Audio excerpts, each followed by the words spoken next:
Bonjour à tous, j'espère que vous allez bien. Aujourd'hui, nouveau format sur la chaîne, un nouveau rendez-vous qui va me permettre de vous parler de 3 œuvres que j'ai lues récemment. Je vous donne mon avis de lecteur, mon ressenti sur ces titres. Bienvenue chez moi, on est parti.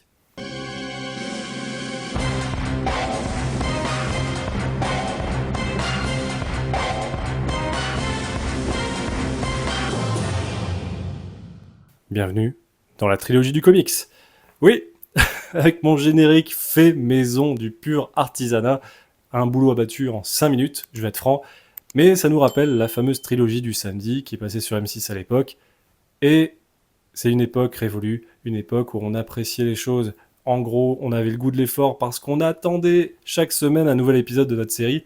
Ça allait du Charme, du Buffy, du Roswell, du Dark Angel, le Caméléon, et j'en passe. L'idée me plaisait assez, surtout pour cadrer mes vidéos. Donc là, avec 3 lectures, vous l'avez vu dans le générique, il y a quand même une dérogation, puisqu'il y a un des 3 titres, c'est du franco-belge, il y a aussi de la BD. Voilà. Allez, on va commencer tout de suite avec la première œuvre. Première œuvre, Batman Dark Patterns, affaire numéro 3. Toujours édité chez Urban, 80 pages, 16€, 3 issues à l'intérieur, Dan Waters au scénario, Alan Sherman au dessin, c'est magique. Avant de parler de cette troisième affaire, je reviens sur la première, affaire numéro 1, l'homme blessé. Un Batman terre à terre, un Batman accompagné seulement de son majordome, ainsi que de Gordon. Pas de super héros à l'horizon, il est chevalier noir et cavalier seul. Ici, il s'attaque à l'homme blessé, un tueur en série, criblé de clous, il ne ressent pas la douleur. Un gros dilemme pour Batman, surtout au moment des affrontements. Super introduction à cette nouvelle série. Dans l'affaire numéro 2, la tour aux 1000 voix, Batman affronte un ennemi invisible. Seuls ses sens vont l'aider à résoudre cette enquête. C'est un huis clos, comme vous pouvez le voir sur la couverture, il se retrouve dans un immeuble.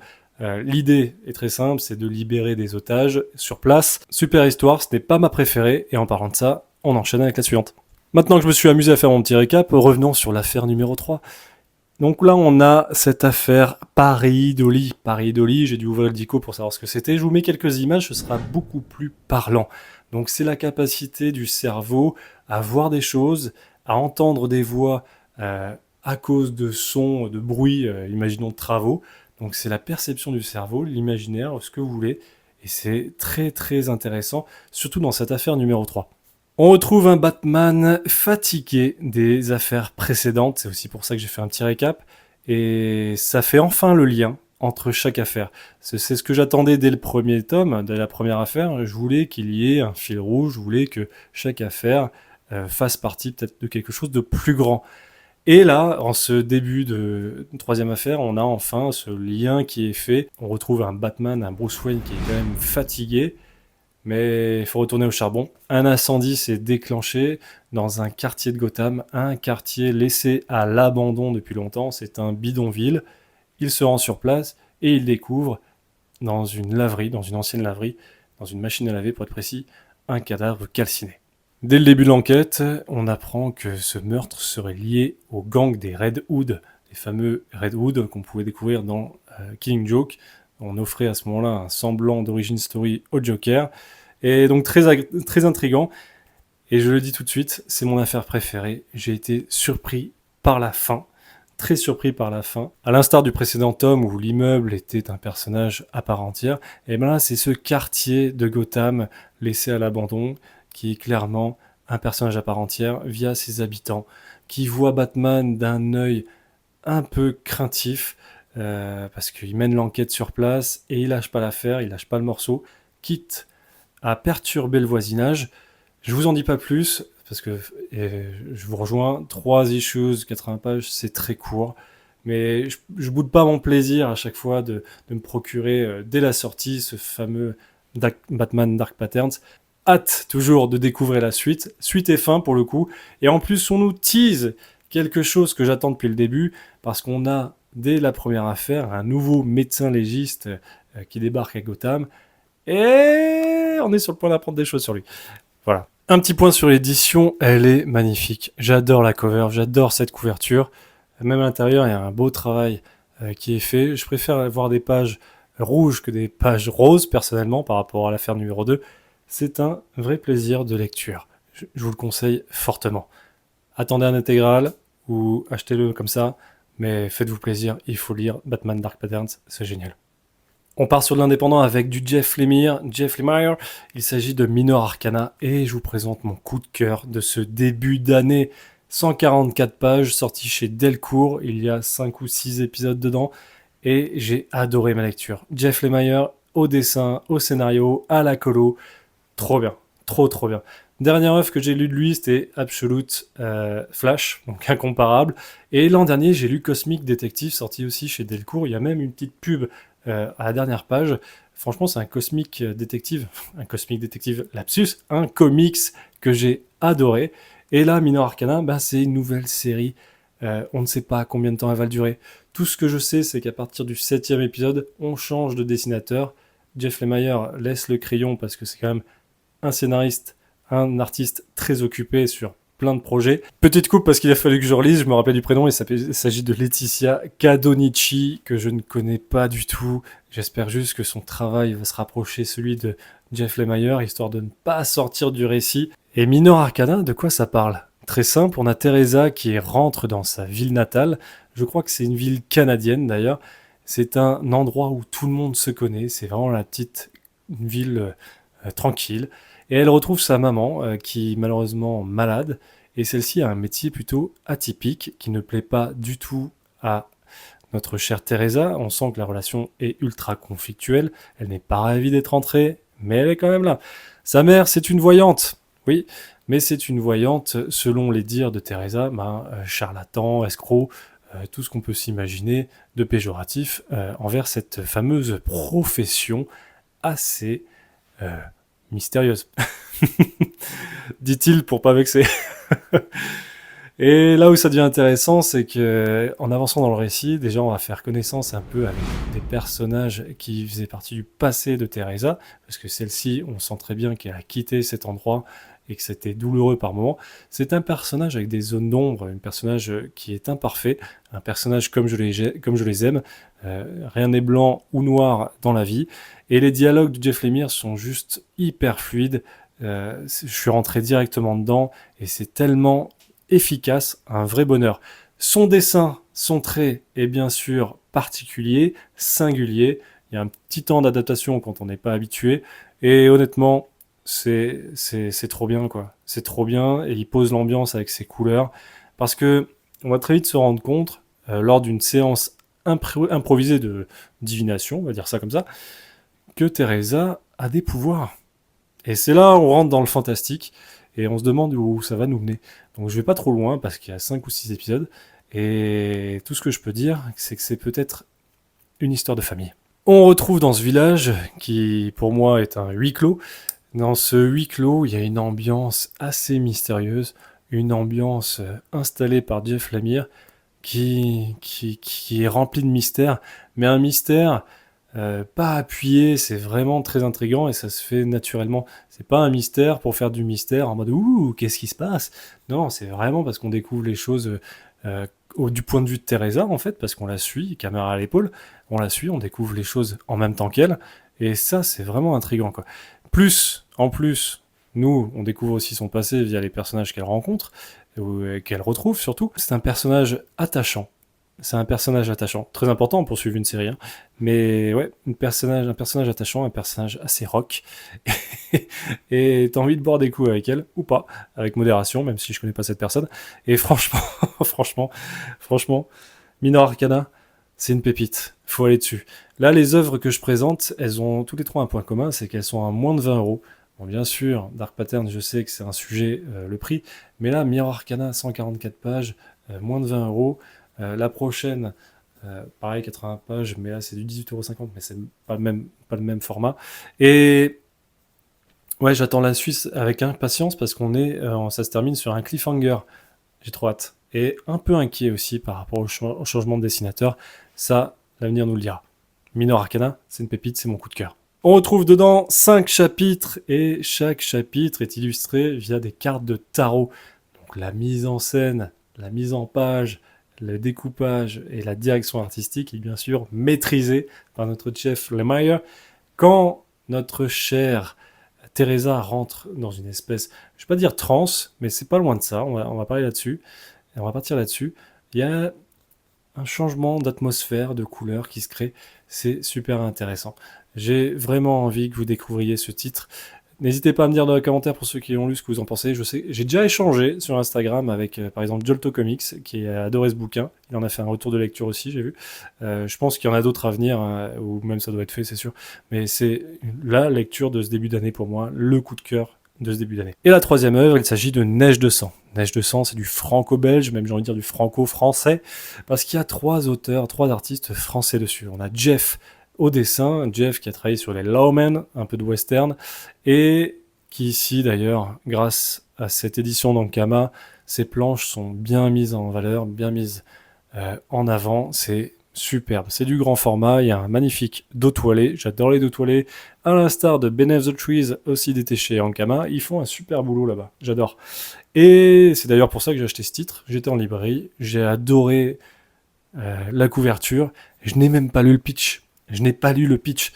J'aime bien les mangas, j'aime bien le Japon, et ben j'ai foncé dessus tout simplement. On a Rurik Salé au scénario, c'est l'idée de l'histoire vient de lui, on va en parler un peu après, et on a Eric Gorberan qui le second aussi pour le scénario. C'est des artistes qui ont déjà travaillé ensemble, ils ont bossé sur 2 épisodes de Métal Hurlant, le fameux magazine. Je sais que Rurik Salé a bossé sur Seule l'ombre, c'était sa première BD sortie en 2023, parce que c'est un monsieur qui fait aussi des musiques de films, je crois, même acteur un peu. Et Eric Gorberan, il a aussi bossé avec Comics Initiative, il y a une BD qui est sortie l'année dernière qui s'appelle L'Enfant Démon. Voilà pour la petite info.